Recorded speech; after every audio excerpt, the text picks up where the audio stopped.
So I just did a restock on my website. I have a bunch of nails to make. We're starting today. It's currently late afternoon and I'm finished all of my work for my day job. Before I head to a dinner tonight, I thought I would try to squeeze in making 2 orders. As usual, I'm gonna put on a YouTube video and we're gonna get to work.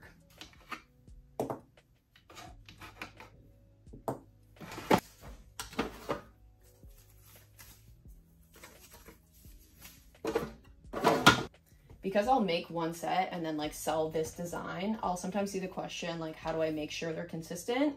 And normally my answer is that I've already made a model set, so I have something to reference. But the ironic part is that the model set is actually on my hands at the moment. So I might have to take my gloves off a couple times to like re-study what these nails look like to make sure I get the details right. But when I make them in batch sets, I'll make all the same set at the same time and just kind of get into a rhythm making all the flowers at the same time. Though I do put a caveat on my website being like, obviously because these are handmade, they can't be identical, but I get them pretty damn close. Before I get started though, I'm going to import all my orders into Notion so that I can track them. And what I do is I go to my Shopify account and I will sort them by product so that I know I can like batch them by whatever set I'm making. Yeah, we're doing extra short, extra small, and short medium in almond and round.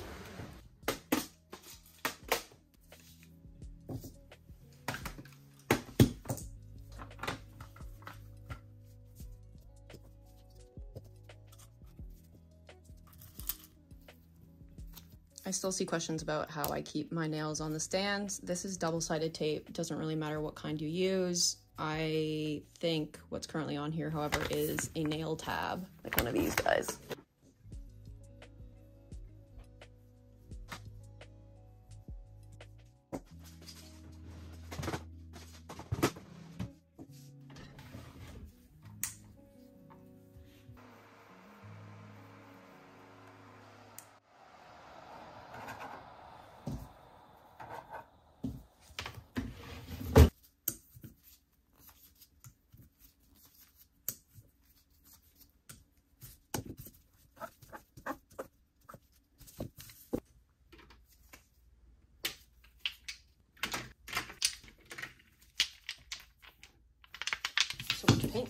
I'm not sure I've mentioned this, but one way I've recently tried to improve the quality of my nails is by using a builder gel on the nail at some point in the construction. So in this case, I'm using it as the base color gel. Essentially just has a little bit more strength. Specifically, I've been kind of obsessed with this one. This is the Après Extend Gel in Ariel.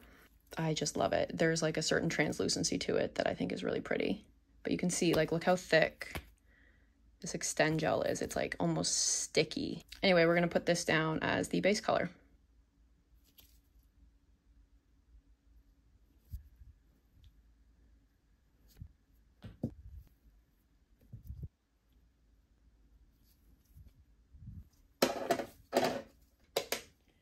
I thought I'd briefly talk about some of my most reached for and favorite products, just because I've been seeing people ask me a lot of like, if I'm just starting out, like, what should I get? It kind of depends on who you are and what your intention is, whether you're making them maybe just for yourself or your plan is to start a business. But here are some of my most reached for and most versatile products. Firstly, and it's not necessarily these brands, but I do love these specific products. And I'll link them all if you're curious. But these are the D-Gel Builder Gels, and they come in different viscosities. So this one's Sick, which is a thick builder gel, and this one's Bio, which is quite thin. I use these all the time. I'll use them to layer, I'll use them to encapsulate glitter, mix colors, or to shear out a color.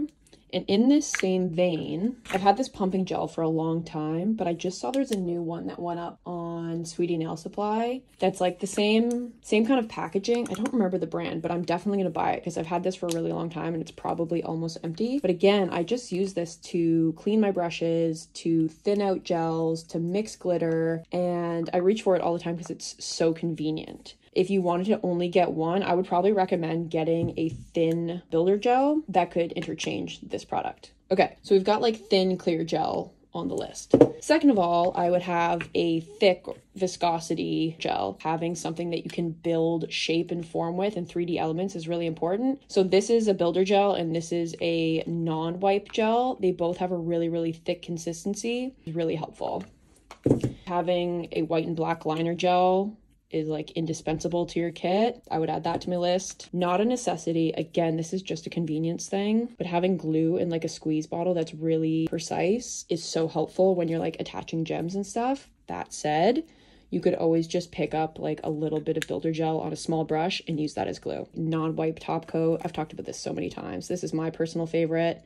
It's almost empty. I have like 3 backups, but a non-wipe top coat, essential. Find one you like.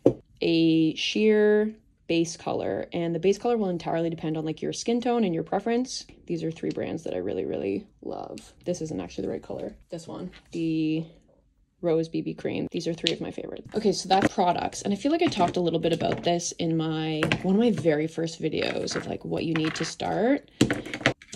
But one thing I always want to caution with nails is it's so tempting to get caught up in all the charms and stuff. But realistically, 3 of the things I reach for most often from like a charms perspective are pearls, small gold and silver beads, and then of course like plain rhinestones in a number of sizes. The size variation's so nice to have, and it's also nice to have them broken up by size, just so that you don't have to like root around for the size you're looking for. No matter what style of nail you're into, these things almost always come in useful. And then finally, from a tools perspective, the MPF Acrogel brush, and I think it's number 8, and the MPF thin liner in, this is either 10 or 12 millimeter. I believe it's 10 millimeter, but the 12 millimeter too, I use them both like crazy. These 2 brushes, I can do so many things with. Quality brushes are hands down in my like 10 most reach for products. I keep them all right in reaching distance on my table. And that's also why I'm excited to tell you that MPF is actually the sponsor of today's video. As a premium brush manufacturer, the MPF nail brush line includes a range of liner brushes, gel and acrylic brushes, and most recently, a round ombre brush in the new thick liner range. I received mine in the mail a few weeks ago, and I've been loving them ever since. So let's travel back in time and do a little unboxing.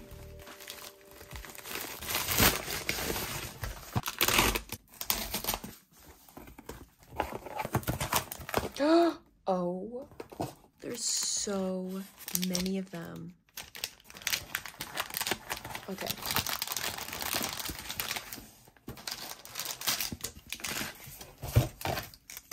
Oh, that's the new gradient tip.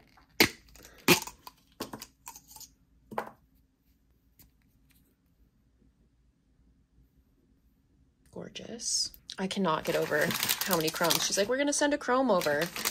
Oh, look, you can see the colors. I am particular about chromes, so I'm excited to try these out and see how we go. Okay.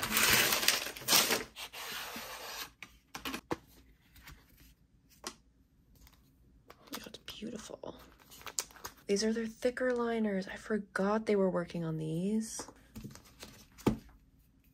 And these are all just different lengths, but slightly, oh my gosh, I'm so excited. I just want to do like hand painted art now. Okay, so then what could possibly be in this one? The gold brush, so cute. Wow. Aren't they just the most beautiful brushes? Like, are you kidding? Look at this. That sound. Okay, so then if we compare them, here's a good example. These would both be 20 millimeters. But you can see the difference in the width of the brush. And it's sometimes really nice to have a thicker width if you need to like fill out bigger spaces or create bigger lines, but also the thin one is so key for the fine details. I'm never over the fact that I get to work with this brand. I just feel so lucky. I gotta try to open one of these just to see.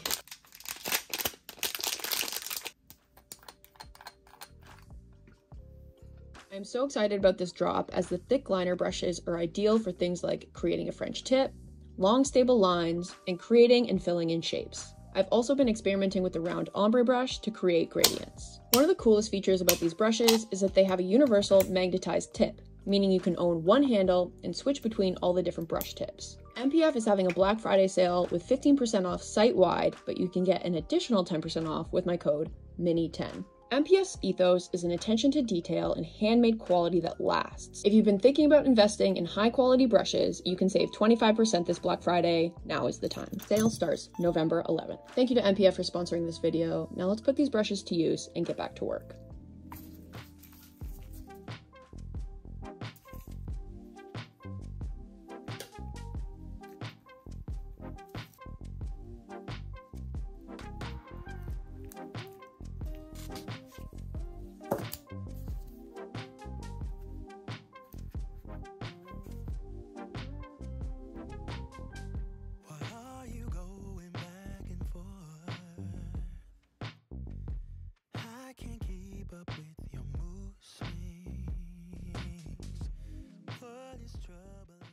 right, I just finished making all of these pink sets, so I'm going to tuck them away and get moving on to the next set I need to make.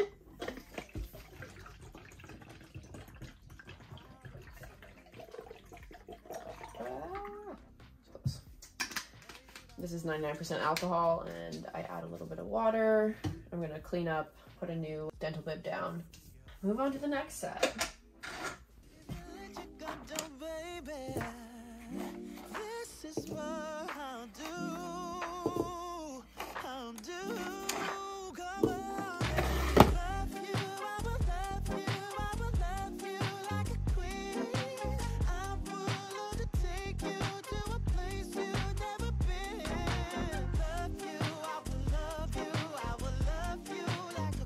I'm taking a little break in making orders to film some UGC content for a brand. And essentially what that means is just that they are paying me to create content for them that they can use on their social media. The request was that I create 2 Halloween videos using a number of their products. I just had some time to test some nails of like concepts I wanted to do and think through how I'm gonna build in all the different products they want me to use into the video. So what I'm doing right now is essentially breaking down all the steps of creating the nail and also like filming the nail to make sure that I'm using all the products that they've asked me to use, and that when I'm filming I know exactly like what I need to capture.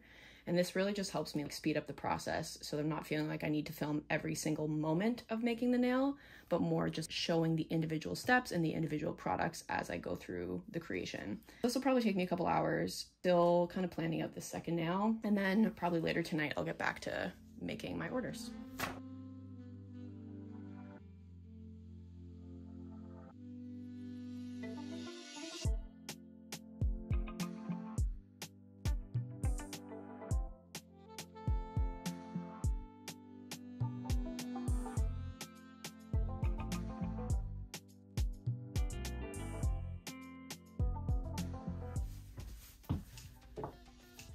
I finished filming the UGC content for the brand, and now I've just kind of been spending moments that I have when I'm sitting around and like not doing anything to edit. I have like 30 minutes of footage for each video, which I'm going to cut down to about a minute. What else is happening today? I have some comments and emails to respond to, which I'll get to later. And I still need to do my month-end expenses. I made a video all about how I made this set, so I'm probably not going to film the details of how I'm actually creating them just so I can move faster. But I'm going to get set up and get to painting.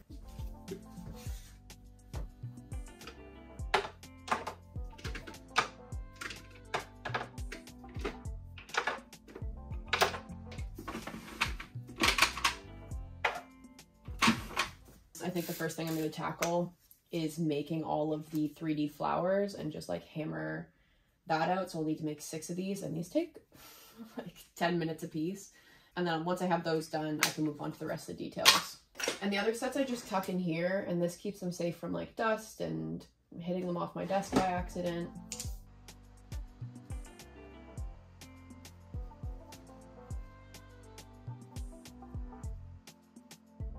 I'm currently manually buffing the nails with a 100-180 file to like get the little plastic nubbins off of the ends of the tips, and then to actually buff the nail. I will also often go over with Gel X Prep Acid-Free Tip Primer. If you don't have this or you don't have access to this, a really great alternative is just straight up acetone. Will give you that same kind of like foggy, hazy look, which just gives a little bit more grip to the plastic. And then I have my dust collector, which is from the brand Bossy. Someone recently asked how loud this is. I don't know if this is going to give any context, but here's a live demonstration of how loud it can get. And this is me talking over it. So it's loud, but it's not that loud.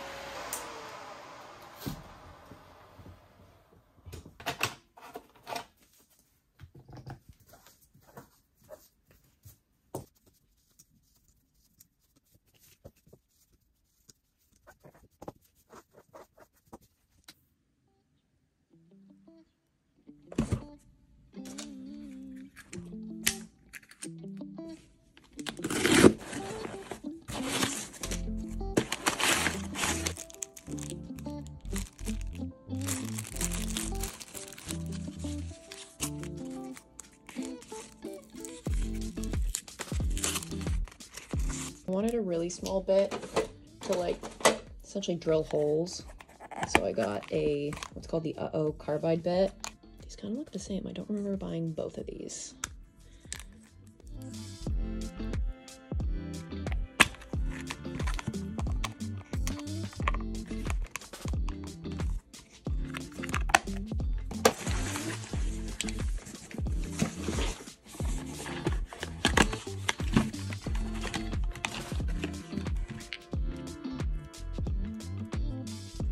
Dusty.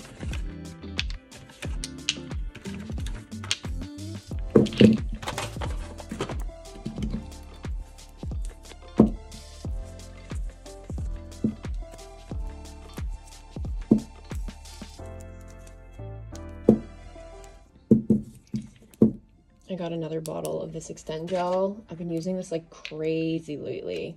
I just love the finish. I love the color. And this is what these are made out of. And then I always like Epres colors. Like I just feel like they get the tones right. And so I thought I'd get a couple browns for fall. One's like a bit more burgundy.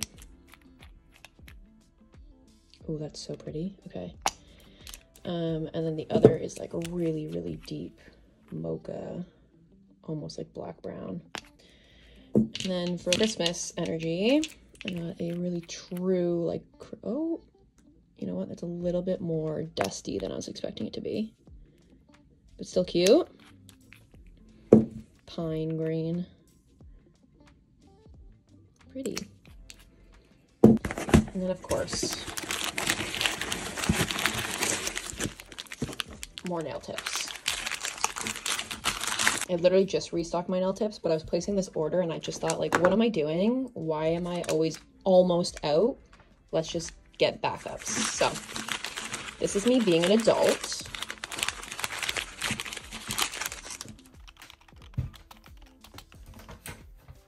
At this point in my week, I'm theoretically done all of my orders, but there's still a lot to do before I can get the packages out to customers. It's something that continually shocks me running my own business is how long all of the admin and kind of background tasks that you don't normally see actually take.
shipping.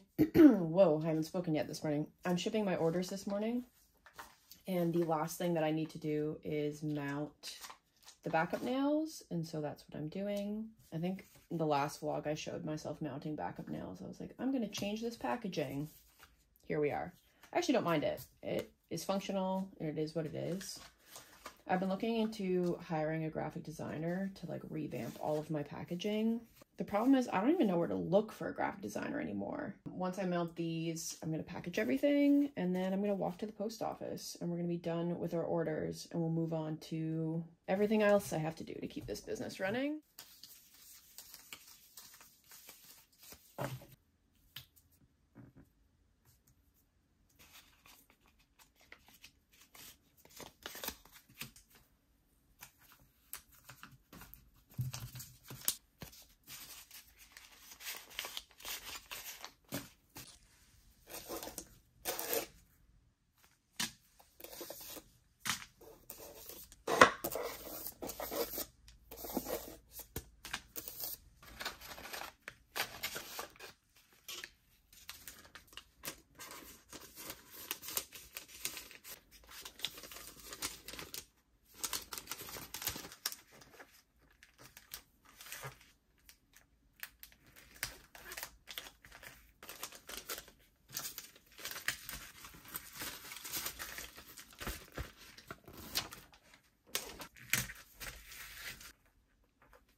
I am forever paranoid that I'm gonna like send the wrong order to the wrong person, and so before I seal up any of the bags, I triple check that the name in the packing slip matches the name on the front of the package, and then once I can confirm that, then I seal the bags.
This has never happened before, but I came home from work to a return to sender package. I had a little freak out, but I'm going to go online into my Shopify and figure out what customer it was and just see like what happened and send them an email to let them know that it came back to me. I probably have two options. One is to refund them, and two is to send it to their new address. Just based on the size and weight of the package, I'm pretty sure it's a sizing kit.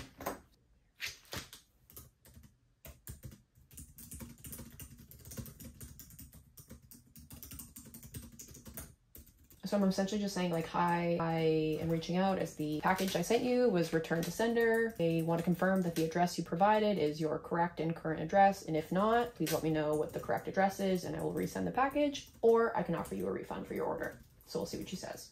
I just realized that their address is in Florida and like right in the wake of where the hurricane would have been. So part of me thinks that that likely has something to do with the fact that this was returned, which is, I hope they're okay.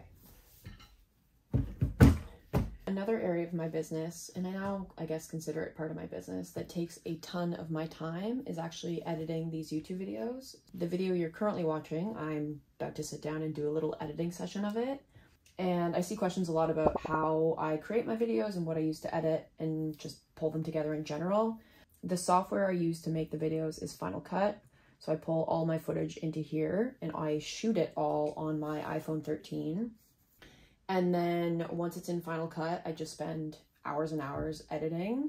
And then I use Canva to create all my like animations that you see, and also my thumbnails actually. This green background uses like a green screen because you can't technically make a transparent video background in Canva. And you can obviously animate within Canva, so I can like change how the text shows up. But I'm gonna leave it as is. I'm gonna export it as a video and increase the resolution. And I'm only gonna download the page I'm working on. And then I go back to Final Cut, pull it from my downloads, and just like that. So that's how I get all the animations, is through Canva. Honestly, it probably takes me upwards of 15, maybe more, like 15, 20 hours to edit a video. It's hands down the most time consuming part, largely because I often have a lot of footage and then I want to put in a lot of graphics and I want to build it into something that's like fun to watch and something that I want to watch. So it does take a long time, but I got this new computer and it's been helping a lot just in terms of like processing. The more videos I make and the more I work in Final Cut, the faster I get. So I'm going to sit down and edit for a number of hours right now.